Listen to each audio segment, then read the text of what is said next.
ఎప్పుడైతే యేసుక్రీస్తుని అనుసరించామో, యేసుక్రీస్తుని ఆశ్రయించామో, ఆ దేవుడు ఏం చేస్తున్నాడు అంటే కులాలు మార్చలేదు, మతాన్ని మార్చలేదు, కానీ యేసు ప్రభు హృదయాన్ని మార్చేవాడు. ఈ రోజున అనేక మంది ఏ భ్రమలో ఉంటున్నారయ్యా అంటే యేసంటే అదొక కులమేమో, యేసంటే అదొక మతమేమో. ప్రియ సహోదరి సహోదరా, యేసుక్రీస్తు అంటే ఒక కులానికి ఒక మతానికి దేవుడు కాదు.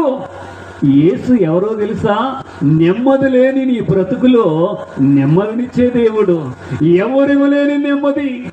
నీ స్నేహితులు, నీ బంధువులు, నీ రక్త సంబంధులు ఎవరివ్వలేని నెమ్మది యేసు ప్రభు ఇచ్చేవాడుగా ఉంటున్నాడు.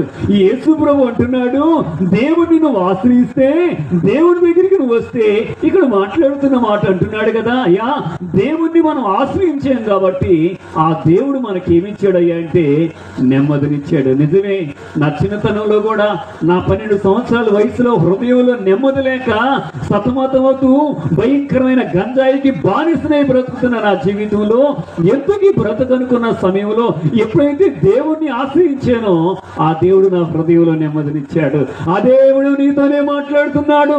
ఈ రోజున నెమ్మది లేక, సమాధానం లేక సతమతమవుతున్న ప్రియ సహోదరి సహోదరుడా, దేవుడు నీతో మాట్లాడుతున్నాడు. రా నా యొద్దకు.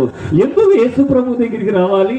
యేసు ప్రభుని ఎందుకు నమ్మాలి అంటే ఇక్కడ మాట్లాడుతున్న మాట, యేసు క్రీస్తును నువ్వు అనుసరిస్తేనంట, యేసయ్యను నువ్వు ఆశ్రయిస్తేనంట, ఈ యేసు ప్రభు ఏం చేస్తాడయ్యా అంటే నీకు నెమ్మదినిస్తాడు. ఈ రోజున వాస్తవంగా ప్రతి వారు కూడా చెప్పగలగలిగినా చెప్పలేని స్థితిలో ఏమన్నా తెలుసా? మాకు అన్నీ ఉన్నాయండి, కానీ మాకు ఏమి లేవయ్యా అంటే నెమ్మది లేదు. హృదయంలో నెమ్మది లేని స్థితి.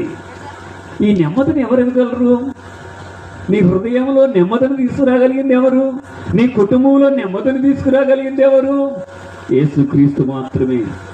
యేసుక్రీస్తు దగ్గరికి నువ్వు వస్తే, ఈ యేసుక్రీస్తును నమ్ముకుంటే నీ కులమో నీ మతమో మారదు, కానీ యేసుక్రీస్తును నమ్ముకుంటే నీ హృదయంలో నెమ్మది దొరికింది, నీ హృదయంలో సమాధానం దొరికింది. ఈ సమాధానకరమైన దేవుడు మాట్లాడుతున్న మాట అంటున్నాడు, నువ్వు రాయానని ఆశ్రయించు.